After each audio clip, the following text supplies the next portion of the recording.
You were telling me, so you can look at an ad and you can say, gosh, that's not going to work. Tell me how you know something's going to work or it's not going to work. The attention grabber, what's it saying? What's the ad saying? What is that key message? I might be flicking a page and I think it takes you 13 seconds to flick a page, roughly, approximately. But when you're flicking, does that message catch you? Does that message stand out and say, hey, stop, you need to read this? Welcome to the Social Media Takeaway. I'm your host, Therese McDonald, and this is the show for business people that want to know how to use social media more effectively to drive sales and leads for their business. If you enjoy the show, please make sure you subscribe. And if you know any friends or business colleagues who may benefit from this episode, please make sure that you share it with them. So today I am delighted to be joined by Bobby Parr. Bobby is the publisher of the 10 Go Wild magazine titles. He is the former sales manager of the Limerick Leader newspaper here in Ireland, and he is the former regional manager with Hopkins Communications.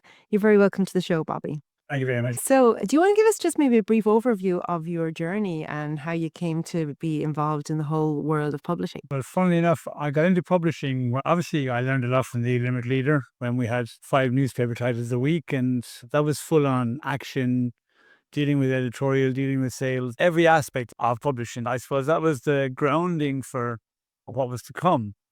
Then I was working with Hopkins Communications, who are an ad agency, for a year, and then at that point, I think that was 2014, and Fudge Ireland announced the creation of the Wild Atlantic Way. And I decided to create a magazine for the Wild Atlantic Way. And everybody probably at the time said to me, you're going to quit your job and do this. Although I believed fully in it, I figured that I couldn't travel the Wild Atlantic Way. Normally with selling, especially in newspaper, meeting people downtown, it's a very easy access to clients. I started to work remotely from home when it wasn't a fashion. Now it's more of a fashion. But back then it was me in a bedroom that I converted into an office. And eventually we got enough to create one magazine, which I think was April 2015. That was the first Wild Atlantic Way magazine, and we celebrated the 10th anniversary of that title last April. Excellent. And for anyone tuning in who doesn't know what the Wild Atlantic Way, it's a drive from the top of Donegal in the northwest of Ireland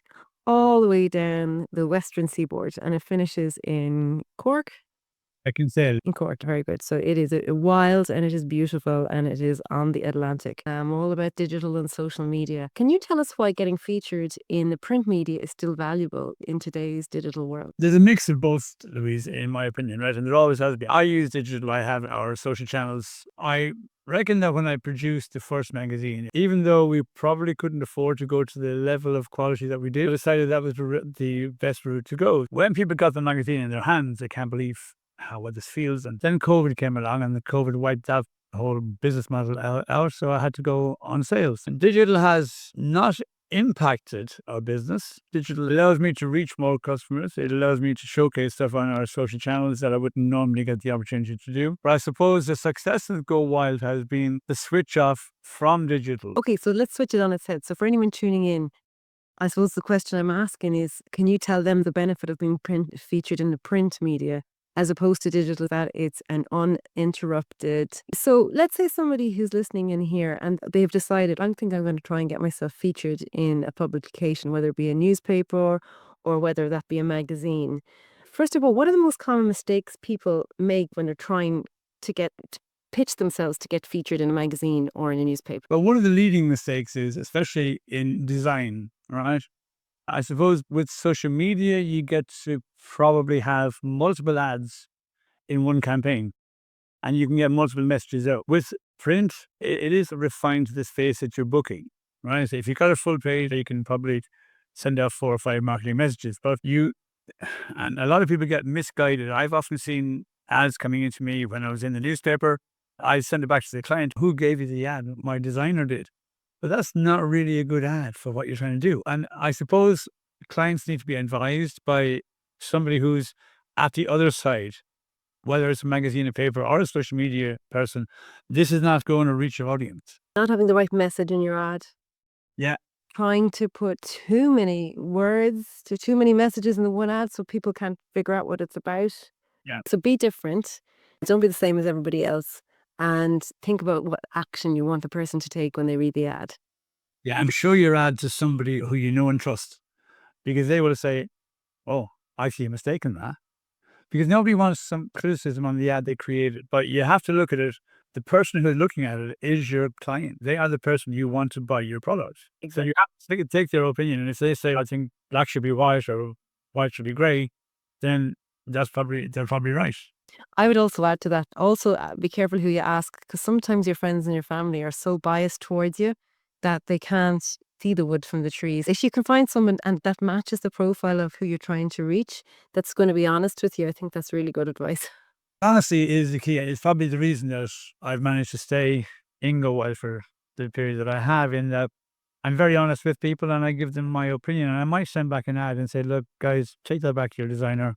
It's not going to have the effect. I like my ads to look really good, but I will scrutinize them. Is that going to work? Or is it just another glossy ad that looks lovely? And you know what? I was just thinking, I don't think I'd give any different advice if I was telling somebody how to put an ad together for an online ad. So it's all the same principles apply, isn't it? And you're so right in what you say in that. Don't blame the ad for not working if the ad was confusing and badly designed and had no call to action and didn't have anything that's going to differentiate you in it. So sometimes it's not the ad's fault. Sometimes it's not the publication's fault. It's the actual ad itself. And then what about if somebody, like, obviously, I know with advertising, you pay to get your ad in and your space is there and you make sure that you use the space as best as you can.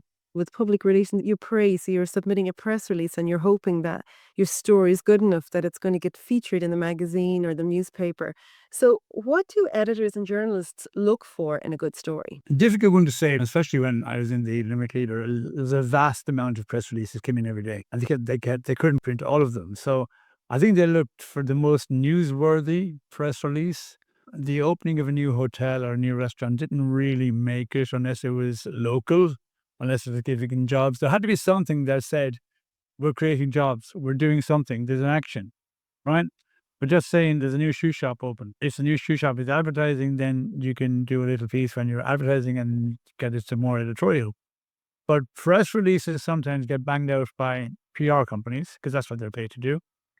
And they don't often have a relationship to follow up with who they're talking, who they're sending it to. They need that relationship for that press release to go forward. And I suppose, like, for somebody sitting down, I know it needs to be newsworthy, but it needs to be a good story. Just because you started a business, as you said, or just because you've launched a new product, if it's anyway commercial, they're not going to print that. But if you have an angle on it, you know that the readers are going to be particularly interested or intrigued, then you've got a bit of a story. So how does somebody go about pitching that story? You've got to keep it local, especially newspapers, right? First of all, in newspapers, you have to keep it local and it has to resonate locally. The story has to resonate. And sometimes you're better off to write it in the third person, but you also have to keep it personal. Louise has just started her business. She's looking for everyone to give her a hand to get up the next rung of the ladder. So sometimes you have to go almost say, I'm doing this. I've stepped out on the edge and I need support. And then people will actually support you. I've just become the CEO of my own company. Yeah, exactly. Are there any specific times of the year where it's easier or harder to get press coverage? It's much harder at Christmas because there's just so much press coverage out there at Christmas. Everybody's doing PR at Christmas because everybody wants that market share, right? So I suppose if you're being creative in PR, I think, Louise, you were very creative when you launched the Facebook marketing book, right?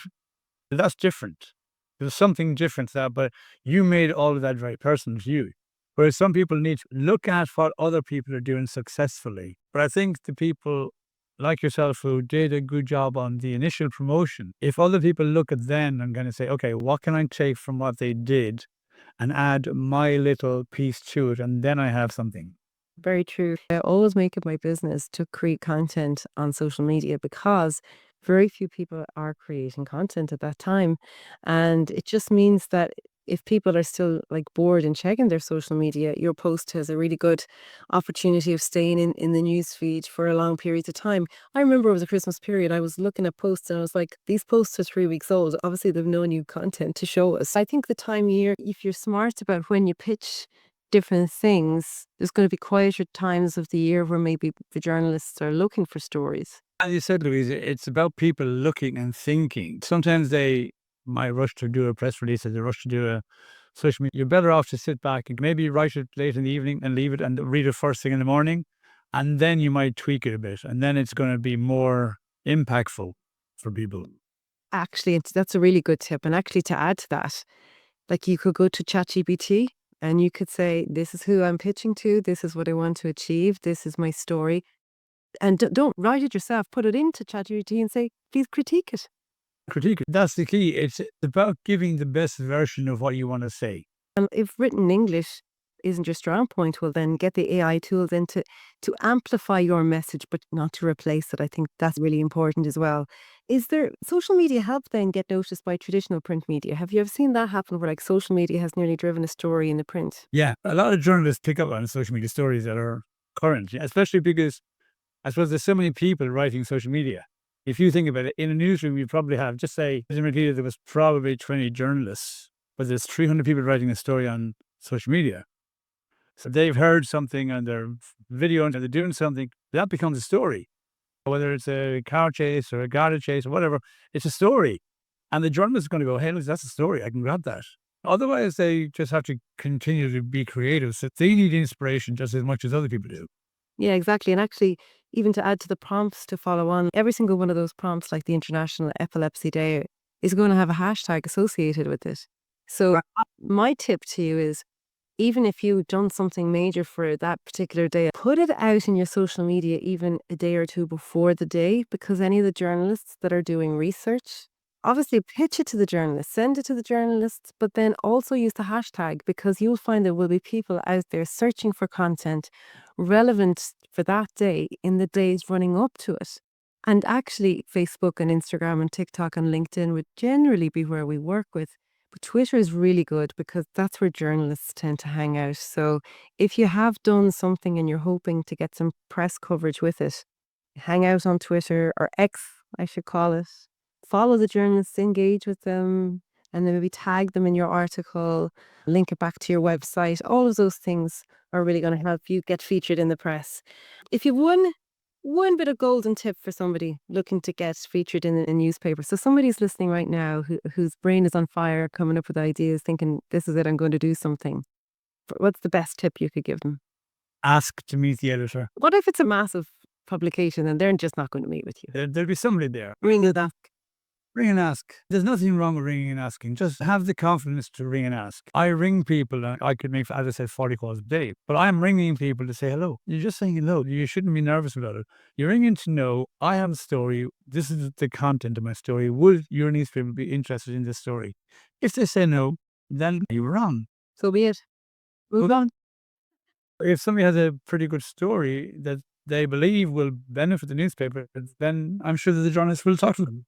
Yeah, and go back to what I said, with advertising you pay, and with PR you pray, in that you're just hoping that somebody thinks the story is good enough that you pitch it correctly. If people want to find out more about the magazines, and where will they find you, Bobby? Okay, so the magazine is on sale in Dunn's, Tesco, Eason's, SuperValue, Central, London and Meath. And in Northern Ireland, they're on sale in 220 Musgrave stores. So we have a different magazine out every month from March to October. And at the end of October, I'm talked out. And what about people that aren't in Ireland? Where can they find them? They can find them on pressreader.com. They can find them on bolinda.com and loveandmedia.com. Okay, and do you have a website yourself? Yeah, gowildmagazine.com. You can also read them free there. The current issues, I think, are for 2024 issues, are actually free to read. Oh, free to read, excellent. And what do you use social media? Where would they find you if they wanted to connect with social? On Facebook, Instagram, LinkedIn. I love doing Facebook and Instagram. It connects with people, and sometimes I can throw out an offer and I can gauge the feedback or do a different ad or a piece of story and then see does that resonate in the sales. And that's okay. Hey, Bobby, it was such a pleasure to have you on the show. Thanks very much for sharing all your wonderful advice. For anybody who is interested in checking out, you're going to find more about Bobby at gowildmagazine.com. Thanks so much. Thank you, Louise. I appreciate that. That's it, everyone. That's another episode of the Social Media Takeaway. If you have some feedback, make sure that you tag us on social media. You'll find me under Sell on Social M, or on LinkedIn, you'll find me under Louise McDonald. I'd love to hear your feedback and what you thought about the show. Make sure you hit that subscribe button so that you don't miss out on any future episodes. And if you know anyone who may be interested, be sure to share the show with them too. Thanks, everyone.